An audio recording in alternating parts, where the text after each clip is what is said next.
o avaliador, a cena está segura, eu estou com meus EPIs, então tem que falar, tá certo?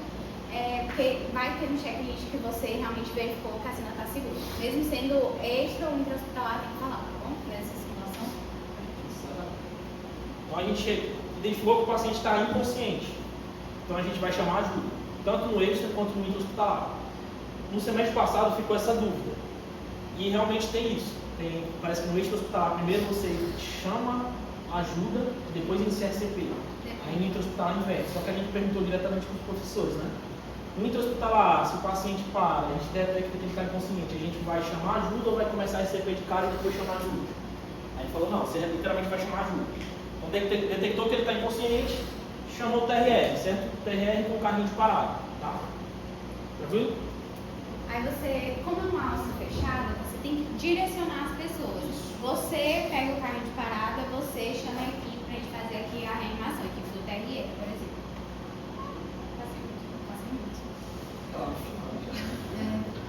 Já tá vontade agora. Eu tenho certeza que ele voltou, né? Pronto. E aí depois a gente chama ajuda, a gente vai iniciar, a gente vai avaliar se o paciente realmente está em parada cardiorrespiratória. Então, simultaneamente, a gente vai avaliar o pulso central do paciente e avaliar a expansividade torácica, de forma simultânea. De 5 a 10 segundos, não menos que 5, não mais que 10. Esse é o tempo ideal. Então, 5 a 10 segundos, para a gente não perder tempo também, a gente vai identificar. Então, o paciente que não tem expansibilidade e não tem pulso é um paciente que está com parada cardiorrespiratória. Então, a gente vai iniciar a PCR imediatamente, certo? Se fosse um paciente que estivesse só sem respirar e tivesse com pulso, era um paciente de parada respiratória. Então, a gente teria que auxiliar o paciente basicamente com a respiração. Tá? E é de 6 em 6 segundos, quando é só respiratória. Exatamente. Ventilação a cada 6 segundos. Nesse caso, o paciente está inconsciente, está sem pulso e está sem expansibilidade torácica. Então, o paciente está em parada cardiorrespiratória. Então, a gente vai iniciar as compressões torácicas imediatamente. Aqui tem uma coisa que, se o desfibrilador estiver disponível já imediatamente, por exemplo, se você for o TRR, você já chegou com o carrinho de parada. Se ele já está disponível, a gente já vai utilizar ele, porque ele é sempre prioridade. O desfibrilador é sempre prioridade. Certo? Uma prova, não lembro se ele já. Eu acho que ele faz esperar um pouquinho, ou não? Era tipo assim, uns 2 segundos, só pra você falar, começa a aí, o carro tá indo agora. E também porque ele vai querer que você explique, como eu falei no ano passado, é uma equipe inexperiente, então eles vão perguntar, doutora, eu nunca fiz isso, como é que eu faço? Então você vai ter que dar as orientações.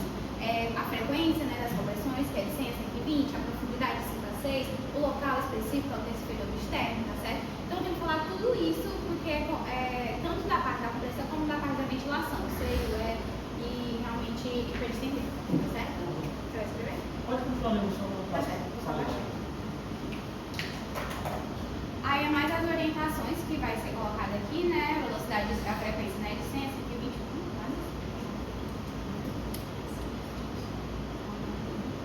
Aí profundidade, né? Tórax de 5 a 6 centímetros. Minimizar as interrupções e deixar sempre o tórax do paciente retornar, tá certo? Então tem que falar isso em voz alta e falar sobre a ventilação, que cada ventilação é uma ventilação de 1 segundo e 1/3 do amor. Quanto mais falar é melhor, tá certo? Aí, a partir daí, eu expliquei como é que faz e ele vai chegar e vai falar, doutora, chegou o carrinho de parada. Primeira coisa que vai fazer é checar o ritmo, tá certo? Que é uma das principais coisas, né? A gente tem que, se for um ritmo chocado, chocar o mais precocemente possível, né? Para o paciente voltar o quanto antes. Então, eu tenho que avaliar o ritmo. Eu vou lá, eu vou pegar as pás, que na prova vão ser só as pás, desse que eu vou te dar. E você mesmo, que é o líder da equipe, você vai mandar, e é você, que a equipe vai estar reduzida, que vai pegar as pás e vai checar. A partir daí você vai falar onde está sendo colocada as pás, né? Intracavular direita e no ápice do coração esquerdo. A partir daí, lembrar que tem uma pegadinha, né? Que ele sempre coloca. O paciente, ele vai estar com lençol ou vai estar com a jaqueta, então tem que tirar isso do paciente, tá bom? E aí vai verificar o ritmo. Se for ritmo chocável, você tem que identificar ritmo chocável ou não chocável. Se for ritmo chocável, você vai chocar, sempre com carga máxima. Vai dependendo do local, né? Se for monofásico, 360, se for bifásico, tem 120 a 200, geralmente 200 mesmo. E aí sempre avaliar nesse caso, se for ritmo chocável ou não chocável, a gente vai falar sobre cada um especificamente.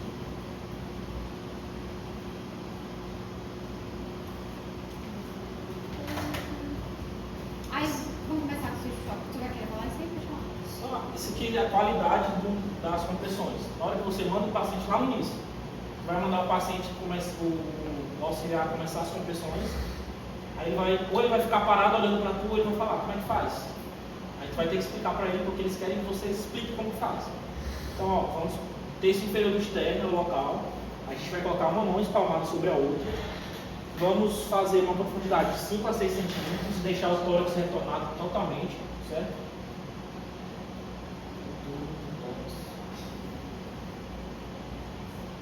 Uma frequência de 100 a 120 batimentos por minuto. O paciente que não está entubado, a gente vai fazer 30 compressões para cada 2 ventilações. Durante a RCP, quando a gente entuba o paciente, a gente vai fazer compressões contínuas e uma ventilação a cada 6 segundos. Tranquilo? O que eu falei do retorno do tórax na outra turma, que eu vou falar agora também. A gente deixa o tórax retornar completamente, porque a perfusão do coração, que é através das coronárias, acontece na diástole. Então, com o retorno espontâneo do tórax, a gente tem uma boa diástole para manter uma boa perfusão das coronárias, certo? Do coração. Alguma dúvida aqui? Isso aqui também faz parte do checklist, tá certo? Eu acho que lembrar que eu não falei, a gente tem que falar aqui que vai colocar a geomaspase, tá certo? Não você vai colocar mesmo, mas você tem que falar. Coloca o geomaspase e na hora realmente dar o choque, vai ter que avisar, né? Ninguém em contato com o paciente, eu vou chocar em 3, 2, 1, choque aplicado. Sem falar afasta, sempre. Todo choque for aplicado. Aí a partir daí eu vou identificar se o ritmo chocava ou não chocava. A gente tem 4 ritmos, 2 são chocáveis, 2 são não chocáveis de parada, né? A gente tem a fibrilação ventricular, né? Que é esse tremulado, esse grosseiro que tem aqui no eletro, que é o coração não consegue contrair adequadamente, ele fica mais ou menos como se fosse realmente fibrilando, né? Contrações ineficientes. Exatamente. E aí no eletro vai ter esse achado muito específico, né? Que como se fosse uma simulação de um QRS, mas não é o mesmo QRS. E aí ela pode ser tanto grossa quanto fina. Isso daqui a gente precisa tomar atenção porque a sistolia lembra um pouco a fina. Então no protocolo, quando a gente tiver a sistolia, a gente tem que fazer o protocolo da linha reta para realmente verificar se não é escondido essa fibrilação ventricular fina, tá certo? Aí outro tipo de ritmo, a gente vai ver a taquicardia ventricular sem pulso. Essa daqui, eu vou ter que verificar o pulso do paciente, porque se tiver pulso, não é nessa aula, é a próxima que a gente vai ver, que é a taquiarritmia, certo? E aí, vamos lá. Esse paciente, eles vão chegar, vão mostrar o ritmo, você vai falar se chocava ou não chocava, se souber qual ritmo faz. Sempre o máximo que você falar, ajuda. Aí, esse ritmo, principalmente o ventricular, ele vai estar sendo estimulado. Consequentemente, né, por o ventricular estar sendo estimulado, eu vou ter o alargamento do QRS. Ele pode ser monomórfico ou polimórfico, né? Em relação à amplitude. Tem todas as amplitudes normais, monomórfico. Se for diferente, é polimórfico. No mais, então, eu verifiquei com o monitor. Taquicardia ventricular. Eu tenho que ver o pulso. É sem pulso? Eu não tive de parada. Eu vou ter que chocar. Não vou ter que fazer cardioversão. Eu vou ter que chocar. Certo, paciente? Quer falar mais alguma coisa com vocês?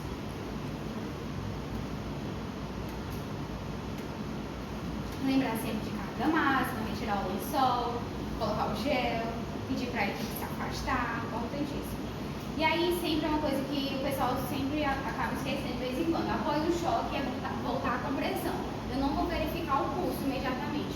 Após o choque, voltar a compressão, certo? Que aí com 2 minutos eu vou checar o pulso desse paciente, caso realmente no monitor seja uma AESP ou uma TV, sem pulso. Aí eu vou pular já aqui para imagenzinha.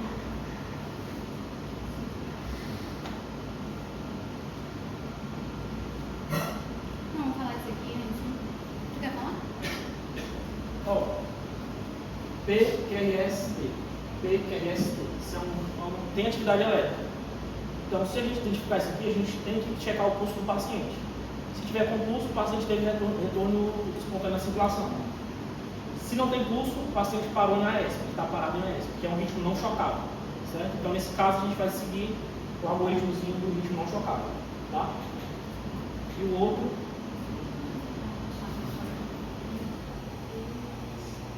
E o outro é a assistolia, que é essa... Na verdade, não é a assistolia. Antes de tudo, a gente identifica essa linha reta. Então, a gente tem que fazer o protocolo de linha reta, que é o protocolo cagado, tá? Que o K é de checar os cabos para ver se está tudo direitinho. O G, né, seria de aumentar o ganho, então a gente vai dar um zoom, certo? Para ver se realmente é uma assistolia. ou se é uma TV fina, que ela falou anteriormente. Porque se for uma FV fina, a gente vai conduzir com ritmo chocado. Se for uma sistolia, a gente vai conduzir com ritmo não chocado. Certo? E o DA são as derivações. A gente vai olhar outra derivação para ver se também está o mesmo ritmo. Tá?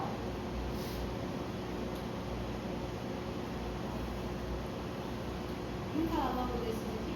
Se embagar esse texto? Ou não? Fala depois. Depois, não. Vai tocar só no algoritmo. Mandaram um algoritmo também, que tem um PDF de 3 páginas para vocês. Então, um algoritmozinho da American Pie. Mandaram para vocês? Porque ele é, tipo assim, ele tá tudo. Ali tá a prova de vocês. Tudo que tem lá, se vocês pegaram mesmo daquilo ali, é o que vai ter na prova. Do lado, tem todos os detalhes do lado, das drogas, CH5Ps, enfim, tem tudo. Tá certo. Aí é importante esse fluxograma ter em mente decorado, né? Não mandaram, foi? Não, né? Vocês têm a droga?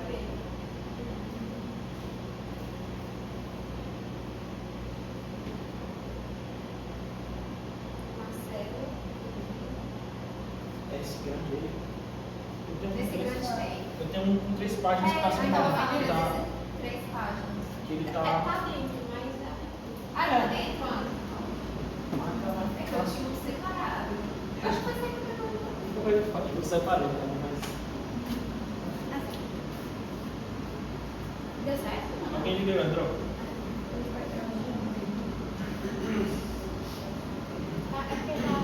Tá dentro, né?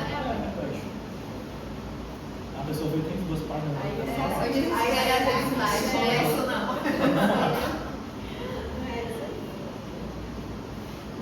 Mandei pra alguém. Mandei. Marcelo. Obrigada. Tá certo. Aí vai começar com o fluxograma, tá certo? Aí a gente identificou que o paciente está em parada, chegou o carrinho de parada, eu vou avaliar o ritmo. O ritmo é chocado, então é TV ou é TV de impulso, né? Ou é FV. E aí eu vou ter que aplicar o choque.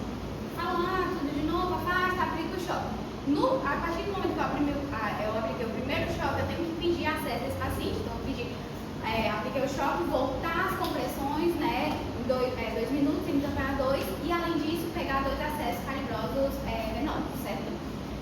Deu 2 minutos, o avaliador vai falar, 2 minutos passaram, eu vou avaliar de novo. Aí, se for um ritmo chocado, vou chocar ele. Após o choque, volta as compressões e a partir do segundo choque eu vou começar a administrar a adrenalina. Temos que saber a dose, é 1 miligrama, tá certo? A adrenalina a gente faz de 3 a 5 minutos. No caso, a gente vai fazer 4, então ciclo sim, ciclo não, para ser mais fácil, tá certo? E já considerar o material para via aérea avançada, né? Eu já vou falar pelo menos isso. Não quer dizer que você tenha que entubar, mas a gente prefere que vocês entubem na prova. Não agora, primeiro você vai considerar o material de via aérea avançada. Aí, vamos supor, passou 2 minutos, vou avaliar de novo o ritmo. O ritmo continua chocado? Vou chocar. E a partir do momento que eu estou no terceiro choque, eu vou administrar a outra droga, que é a amiodarona. A amiodarona, no terceiro choque, você vai administrar 300 miligramas.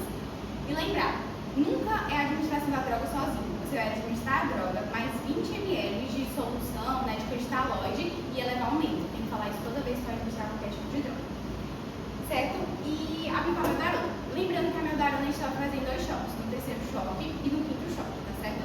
Já a epinefrina é ciclo sim, ciclo não. Lembrar da dose. O primeiro choque da amiodarona 300, o quinto choque, né, o terceiro é 300 e o quinto choque é o 150 miligramas, tá certo?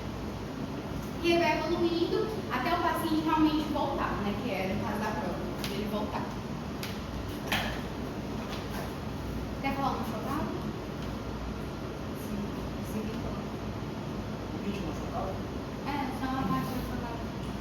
Então, chocado, né? Como a gente já falou, a gente tem o AESP, que é a atividade elétrica sem pulso, e a sistolia.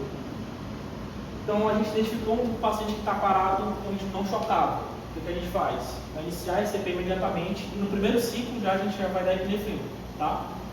Diferente do ritmo chocado, que a gente dá a partir do segundo ciclo, no ritmo não chocado a gente já dá no primeiro ciclo da epinefrina, tá certo? Então, a gente dá epinefrina 1 mg, em bolos, certo? Flush de 20 ml de água destilada ou soro fisiológico e elevar o membro, tá? Porque o paciente não tem circulação. Então é importante a gente dar o flush e elevar o membro para poder fazer com que a droga chegue no coração, tá certo? Tá. Além disso, pegar acesso, obviamente porque a gente vai dar adrenalina. Pegar acesso, adrenalina, e a gente vai considerar a intubação já no primeiro ciclo, aqui, tá? Porque uma das causas, né, que são as causas reversíveis de intubação, que a gente tem os 5Hs e 5Ts. Um dos 5Hs é a hipóxia. Então, por esse motivo, que no ritmo não chocável, a gente já considera a intubação já no primeiro ciclo, tá? Então, a gente já pode até intubar no primeiro ciclo. Porque se ele tiver parado por hipóxia, a gente já está resolvendo uma das causas, entendeu? Tá.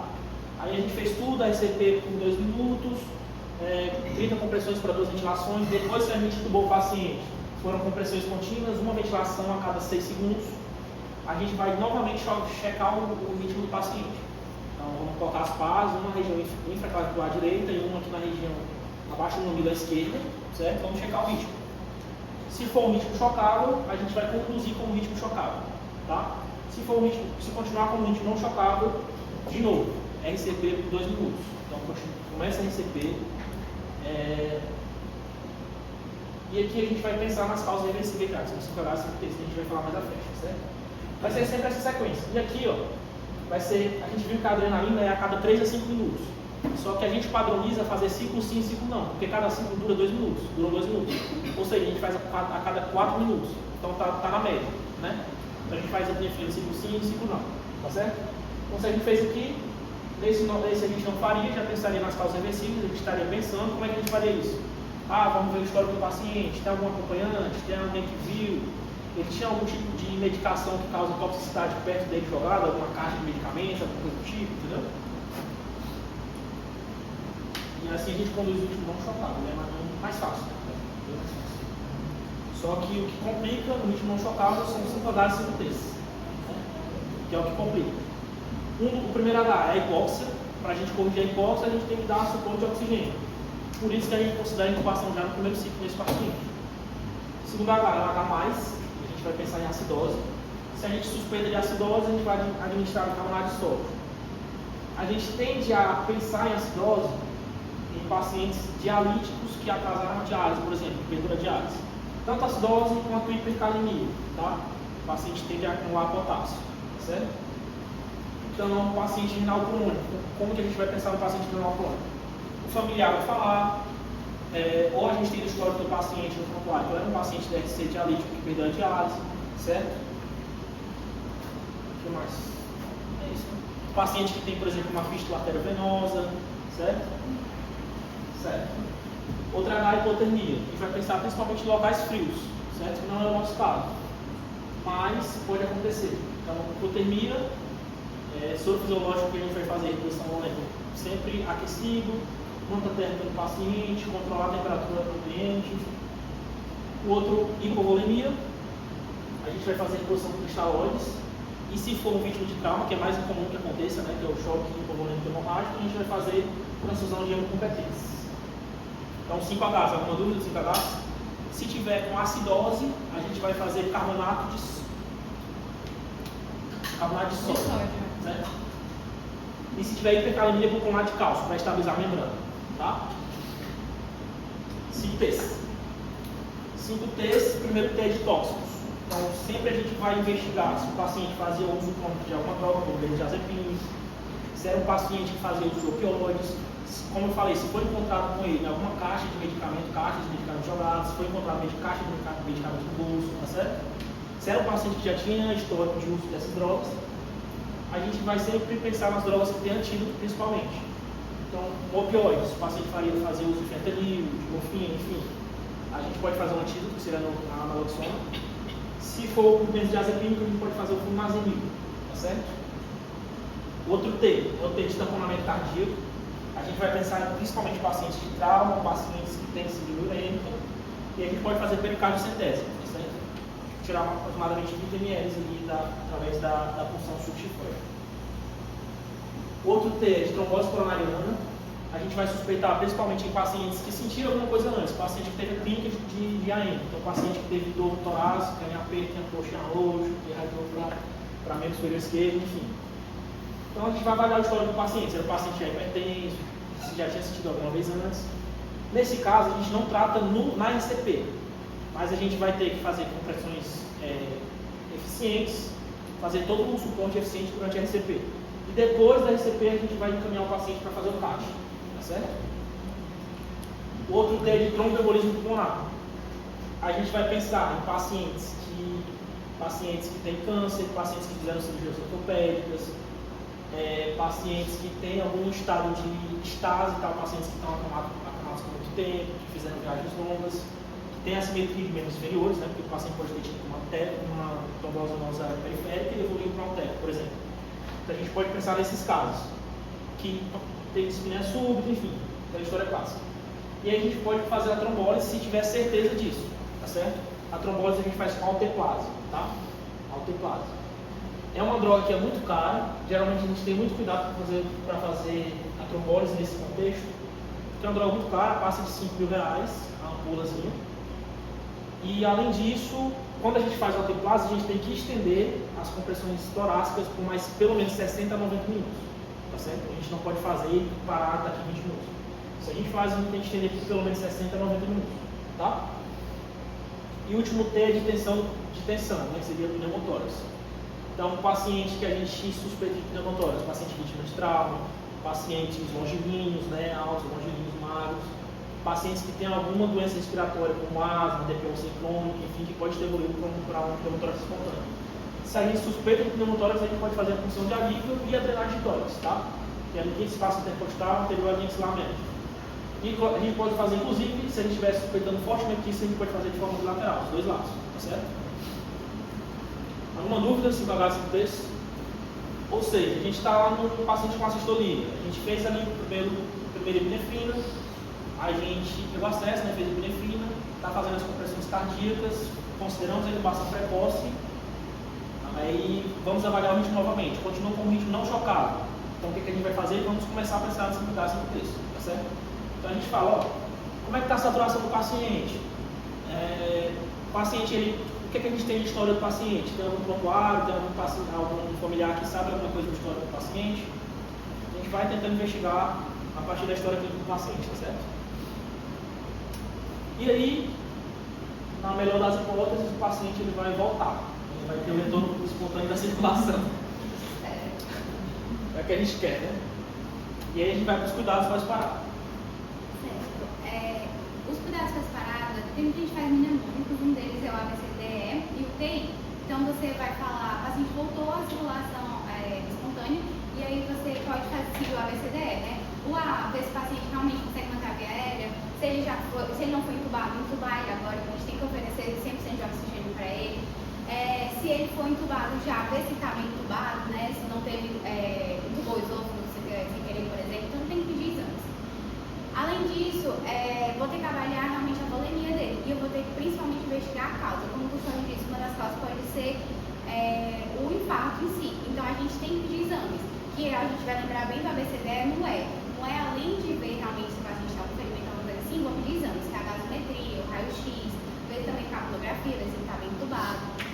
Vou pedir o eletro para, nesse caso, investigar, e se ele realmente tiver com IAM, que nesse caso acho que não vão chegar à conclusão, mas se ele tiver, realmente fazer a conduta adequada. Além disso, uma coisa muito importante é o paciente não ter hipertermia, não ter febre no momento de internação dele, porque ele acabou de sofrer realmente uma parada. Está com essa hiperperfusão tecidual cerebral. Então é muito importante a gente manter a temperatura dele de 32 a 36, principalmente de 24 a 48 horas, para realmente minimizar essa lesão cerebral. Então a gente tem que ficar controlando. Então nessa hora você vai só jogar coisas. Vai falar, tem que manter a temperatura de 32 a 36, tem que controlar a glicemia, menor de 180, tem que pedir exames laboratoriais, aí fala todos os anos você vai pedir, tem que encaminhar o paciente para a UTI, que é extremamente importante, e monitorizar esse paciente, ver se ele não vai evoluir com uma parada de novo, tá certo? Essa parte é complexa, assim, que é muita coisinha, mas é essencial. Então, é igual isso aí. Você falou das metas?